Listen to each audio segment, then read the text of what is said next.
Why do you have...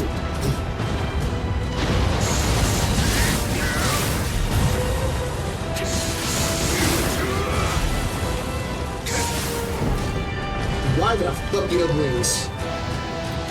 There's no time. He can fly. This is less of a review and more of a compare and contrast between both Nioh games. So I played Nioh 1 for the first time like 6 months ago, and I finally got around to Nioh 2. And I just kind of wanted like to compare, like, because like Nioh 3 is right around the corner. I got like maybe another year or so, but I just really want to see like what I like best about 2, what I like best about 1, if 2 is better in every way, like people say, or like just kind of break it down that way. Now the general combat is the same in both Nioh 1 and 2. You have a low, mid, high stance, and both, like, you know, they do varying amounts of stamina and damage, and you change up whenever you want to. And of course, yeah, they have key pulse, which is actually the main reason why I actually avoided Nioh for the longest time, because I played the beta for Nioh 1 and Nioh 2, and I don't know why, I just could not get into key pulse. When I played the game for the first time, suddenly it was easy as hell. I don't know. So, whatever, man, whatever. And the main weapon for Nioh 1 was actually the dual swords. And I was ready to like do dual swords all over again in Nioh 2. And then I found the switchblade. I saw how much heat that used up like so little. And that it first was a scythe. I love scythes. So I was like, fuck it, I'm in. So, just by default, my gameplay experience was different because I used a completely different weapon. And I didn't, like, I tried to use dual blades, like, at the start of, like, the first mission, and, like, maybe even by the end of the first mission, I don't remember. But it was like, within, like, the first, like, maybe second day, I was like, you know what? It's just switchblade all the way. Like, I made a conscious decision. This is my weapon now. And it kind of helped out in the long run, because in Nioh 1 I did use magic a lot, and it scales with magic, so that kind of killed 2 birds with 1 stone, you know. So that was kind of just a big old plus. But like, that's not, there's nothing new really with the game itself. It's just a personal thing that was just great. Anyway, the biggest difference between both these games is, of course, burst counters. Because, you know, in Nioh 1, so many enemies had grabs. Bosses, in fact, like, half the bosses that killed me were because I grab at the last second. In Nioh 2, they still had grabs. Like, every enemy had grabs. Like, I died from grabs all the time, but like, they were much less common because you also sprinkled in these red glowing attacks, and as soon as you do those red glowing attacks, it's time for a burst counter. And oh man, during the first boss fight, it took me like a few deaths to really understand it. I was trying to dodge it for a while, and like I wasn't confident enough in it. And then like at some point in the game, I was just waiting for that red flash. I was like, come on, send it to me. And like actually by the next fight. By the second fight, I was literally just waiting for the boss to like, spark that red. I dodged it over and over again. Like I dodged like all their attacks over and over again. Just waited for that red, use that burst counter, and then just like beat it up. And that was on like apparently that boss was apparently super hard. And I think that being like maybe second, third try. Maybe even second try, I don't know, but it took me forever because it was basically a slow match. But I just like slowly dodged out the way and just like kept attacking over and over again and beat it. Honestly, like it actually came to the point where I felt that could have been cheap. Though then I talked to someone else and they kind of ignored it. They kind of ignored the burst counters themselves, and I remember like months before I even switched over to Nioh 2, I did look up like see like if it was harder and something like that, and I kept seeing the word burst counter a lot, what not even knowing what it was. Some people said, "Oh, I just ignore it and I just dodged," and so people did that too. So I guess if you learn it, it becomes super easy. In fact, I've had moments that where they kill me, but overall, Nioh 2 was just smooth as butter compared to Nioh 1. Like when it came to how often I died.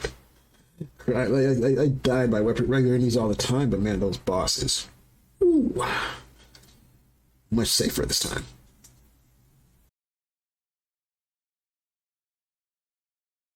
I guess the changes to Magic Ninjitsu kind of are good and bad depending on what you look at. So before I even played Nioh 2, I read they nerfed a lot of stuff that I used, kind of like the Sloth Houseman. Some people said to the point where it's useless.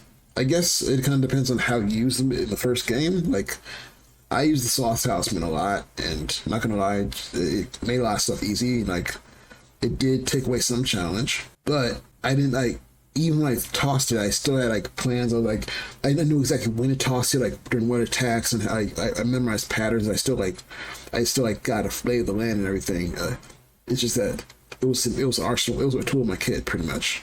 And I did notice like how different it was in Nioh 2. Like it had the same effect, but much weaker, and it really just saved my ass still a few times. It was like I see the boss going slower, but it's not like, oh man, you just put him on pause kind of thing, like it was in Nioh 1.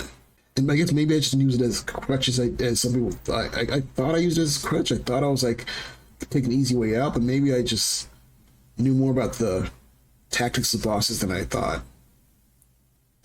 Like, honestly, I started most fights the same way.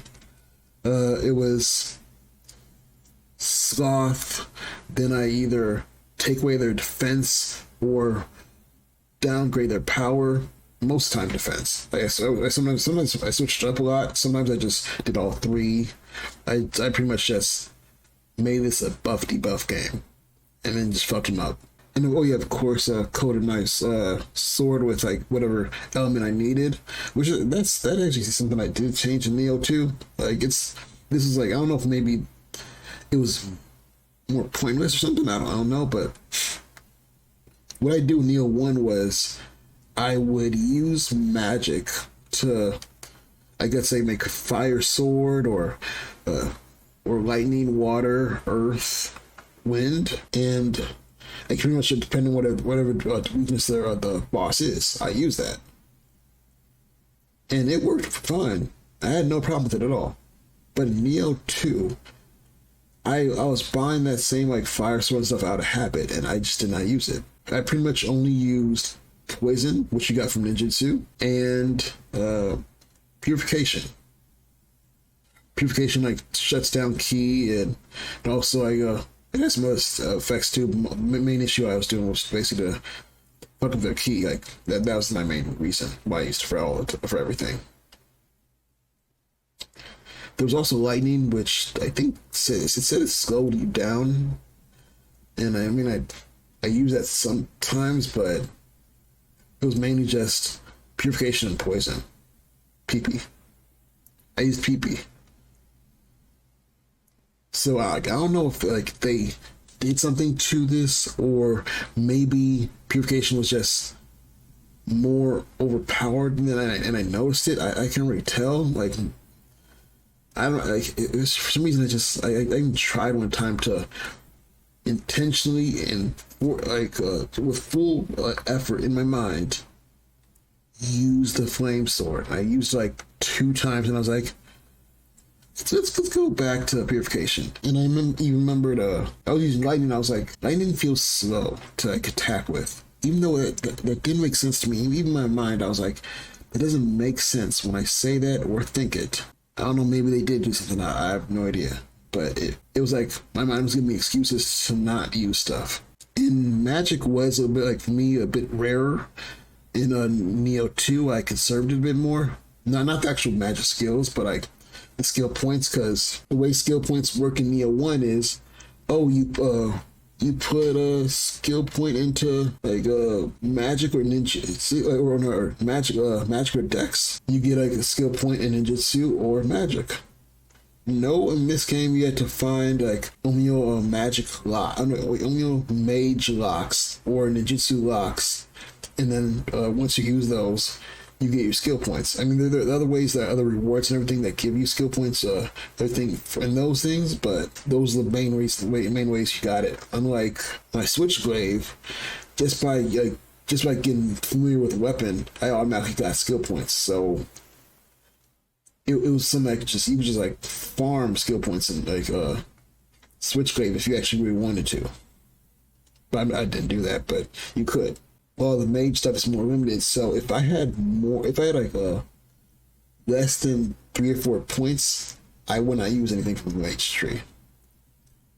So I constantly, especially near the end, just had like 4 to 6 points, and I was like, I don't want to use anything because I don't want to like think at the very end, oh man, I should get this skill, and then forget all about it. And yeah, that's. I mean, I could probably have just like like said and everything my skills, but like why bother? So like I was saying about magic, like the only like I mentioned again a few times, I used poison. Poison seemed to be just as good in this game as the last game. Like unless enemy was actually fully resistant to poison, like you saw like just always toss down that what was it, blister ball or something, and then it just fills up their meter so fast, and like sooner or later they're dying of poison. Like that's what I did, and I did it with also like the sword itself. Like speaking of, like my like dex was so low at the beginning that I had almost no ninjutsu skill at all, and then like it didn't take long for me to have 7 opportunities, like 7 refills to use the poison coating, and then I still had like 2 to toss poison, and like that's pretty much all I needed from that tree. Like I bought power pills and stuff like that if I just wanted to burn skill points, but overall it was all I needed from that tree. So maybe someone else like would use like shuriken or like other stuff, but not me particularly. I just kind of didn't care for it. In fact, I didn't even plan on using magic in the first game at all until I found out Soft Houseman. If it wasn't for that, I probably no. I mean, I still would have had like the elemental coating and stuff, but like the other stuff, I just don't care for. I'm usually a straight melee person, so yeah. Like I said in the first game, bosses drove me up the fucking wall a lot. There were so many times like I would almost beat a boss, maybe have like 5% health on the first try, and somehow 2 hours later, I'd still be fighting them. It was actually very demotivating, like to the point where it was not fun. It was just like I mean, it was a fun game, but like oh my god, sometimes a boss would just screw me over so many times, and I'm just like oh my god, I've been so close 8 times in the last 30 minutes. Can you just let me kill you? And it just anyway, sometimes I really get into it, and other times it just want to be very fun though. Like I said, it kind of brought me down a lot. They also constantly grabbed me, like I mentioned earlier, and with no burst counter, it was just a grab. Like I remember there were so many times I was at full health or near full health, and then I'm like beating up a boss, and suddenly out of nowhere, it just grabs me and either bites me or stabs me, whatever, and my health is either right there or at absolute 0. And their health was right there. You can barely see it, but it's there. And I'm like, give me a break. So in Nioh 2, grabs were also used kind of sparingly. Like, I don't know if part of it could have been because of burst counter, but another part could be like they realized that some of them would just seemed like unbalanced, not fair, so they used them like a lot less, and that's a good thing. So that I mean that's maybe just me, because there have been people that said like they played Nioh 2 first and then played Nioh 1, and Nioh 1 was way easier for them. So who knows? It could be like my mind playing tricks on me because I already experienced all the stuff Nioh 1 had to offer. So then Nioh 2 was nothing. But at the same time, there is a mission in Nioh 2 that's almost identical to the end of Nioh 1.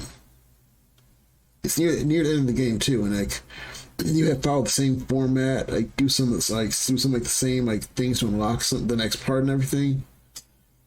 And then the final boss of that area, or the mission, is similar to the final boss of the first Nioh game, but at the same time, it felt much better.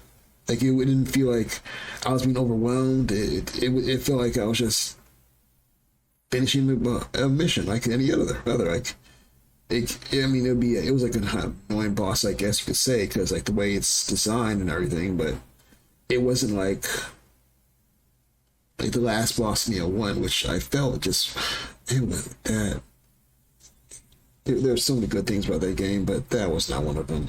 Oh my god.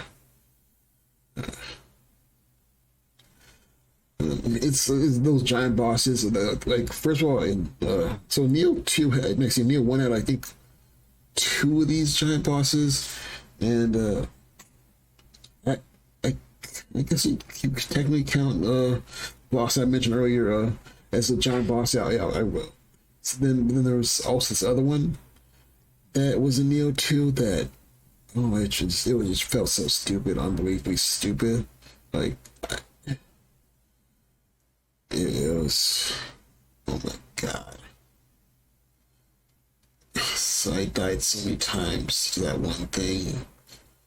It was just run up, hit this, run up, hit this over and over again, and then it was just the worst time ever. I was so glad it was done, and I just want to move on from that.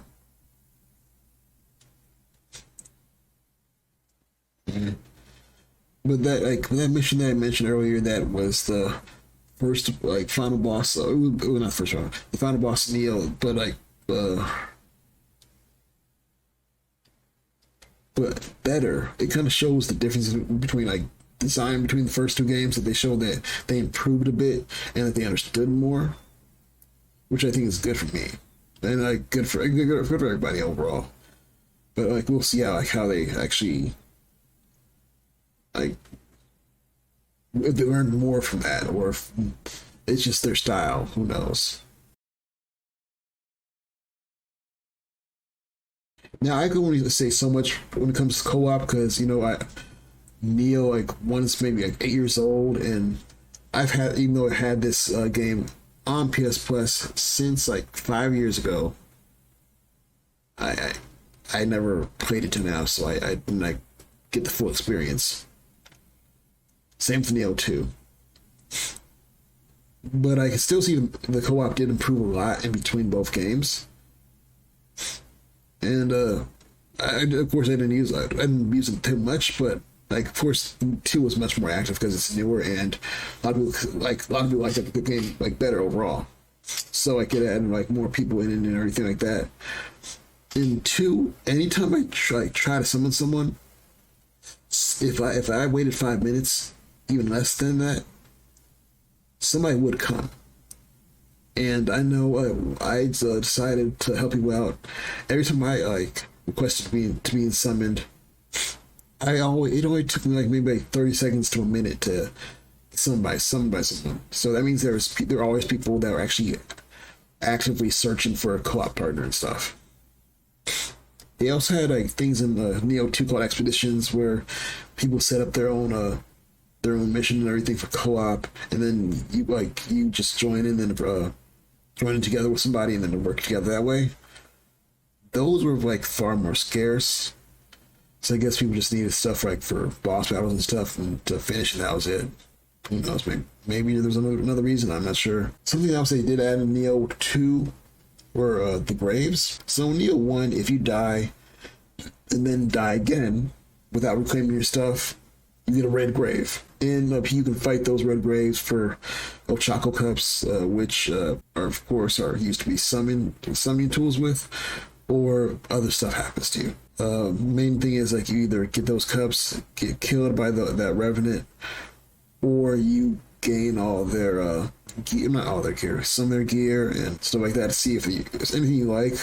That's the main reason I'd say to fight them, just for gear reasons mostly. Now in Nioh 2, there was also blue graves, and blue graves meant that someone put down a sign themselves somewhere as a possible summon, and then you could like pick one of those summons there. Some of those summons kind of looked like they were just AI. I'm pretty sure they were, like, especially I guess sometimes I think they were summons if they had blue text, maybe. I'm not sure. Like some were like real, oh, this is a weird ass name kind of thing. I know it's a real person, but other times you couldn't really tell. But either way, blue graves are a nice thing. Like they give you a certified AI partner each time. So most of the time I didn't see them all the time, but like as soon as I refresh at like a shrine or something, I would see them right away again. Especially if they're all in one spot, you have an idea there's a boss there. If people die all in one spot, you have an idea there's a boss there. You can use those clues, of course. And honestly, sometimes even like so most bosses like didn't really give me too much trouble, and sometimes I just wanted to either end the boss after a certain amount of tries, or I just wanted to fuck with them. So I would summon 2 people, and then like we just like mess everything up in like a big group, kind of like a piranha or something. And every time at least one of those other guys I'm fighting with are like level 500 or something. So they're just like I guess they're just fucking around with them, or maybe they're bored and want to help somebody. I'm not sure, but I really felt like Nioh 2 overall had like a stronger co-op foundation, and we'll see what Nioh 2's co-op is like, because apparently it's gonna be like some sort of semi-open world, kind of like Wukong, where you have big wide open areas. So I don't know like how they're gonna do that for like a game like Nioh. Like I don't know if it's gonna be you have to be in a certain area, and then if you're out of the area, something like the summons vanish, or if there's some other things going on here. Who knows? Nioh 3 is like it's nowhere near release, so we have no answers to these questions. I just hope that it is not worse. And while I say that's in a way that sounds like, oh, that's normal. Of course it can't be worse. But there are so many times companies will make weird decisions to me that just make no sense. And sometimes things that are common sense, like, I can't believe they're doing this in 2025, or how are they still doing these things in the 2020s? Like, come on now. Like, there's always those kind of like cautious that like caution everything that you think about, because people are being stupid. So, but once again, this is another we'll see what happens. But for now, co-op in Nioh 2 is great, and I'm expecting this to be similar to that in the third game.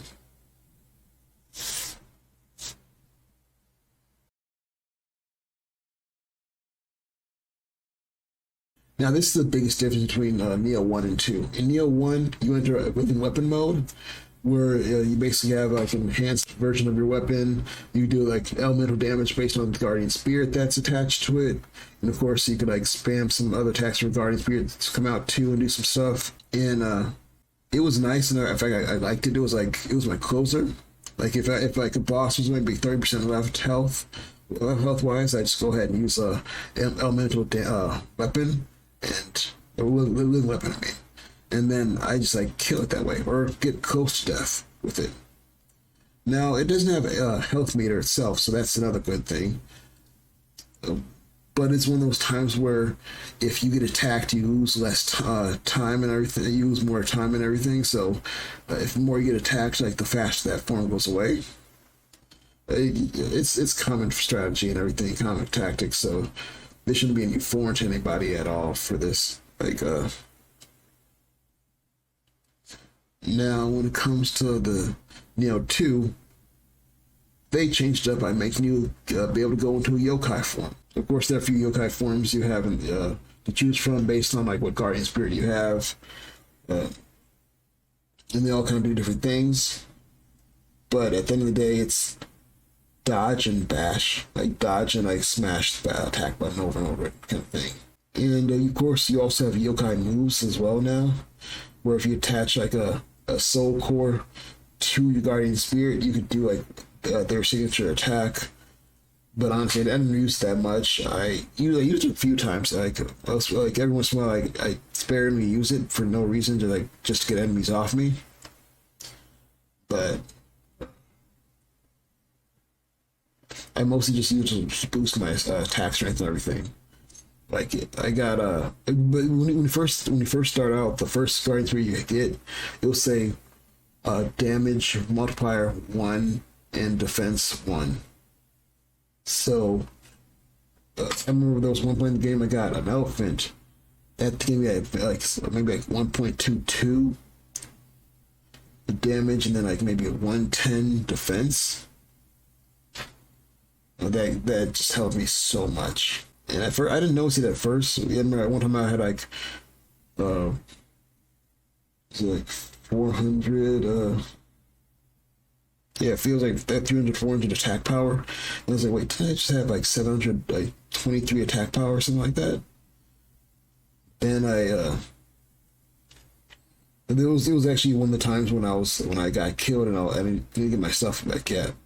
And I didn't realize it right away. But then when I tried to like, when I got my stuff back, finally I did try and check my everything, and I saw, oh, now it's in the 800s, 900s, so it must have been tied to like this is 1.22 damage multiplier.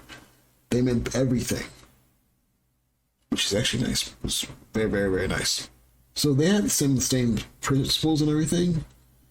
But I'd say the way they implemented it is way better in Nioh 2. It's cleaner, and well, I don't have what's the best way to put it?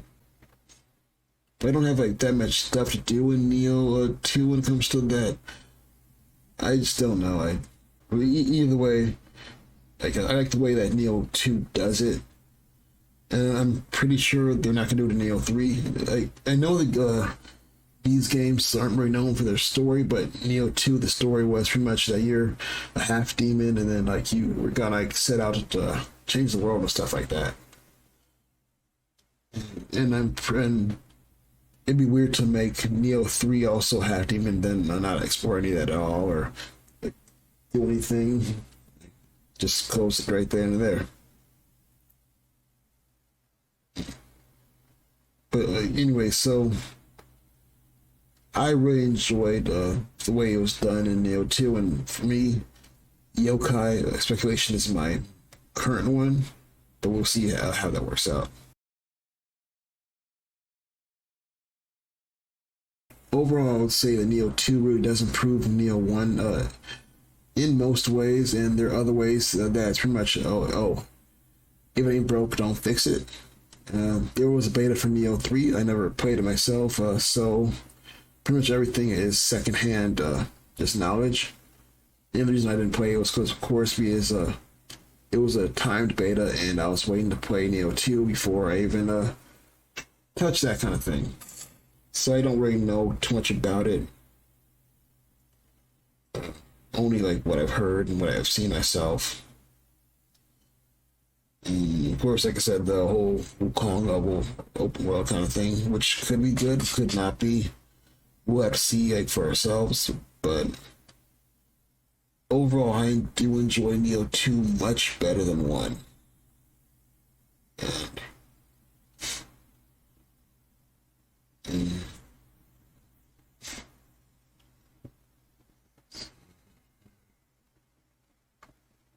Well, it could be a preference thing. I'm not sure, but for me, like personally, it was all about like improvements 1 brought me. I bet even people that I found like 1 easier still had like things they were trying to do that got like found out in Nioh 1. So of course can't do it on this game. But you can find out about it till later on. But whatever. And I would say things from my rant. It's not a really rant. It's just like me just nonsensically trying to compare two games and see like where the differences lie and like where they were not meant to be. That's, I guess, the best way to put it. All of you just enjoy Nioh 3 for them as soon as they get announced, like gameplay footage or something like that. And even though I'd say Nioh 2 is better overall and just a good thing to get, I'd say maybe Nioh 1 just for the sake of it.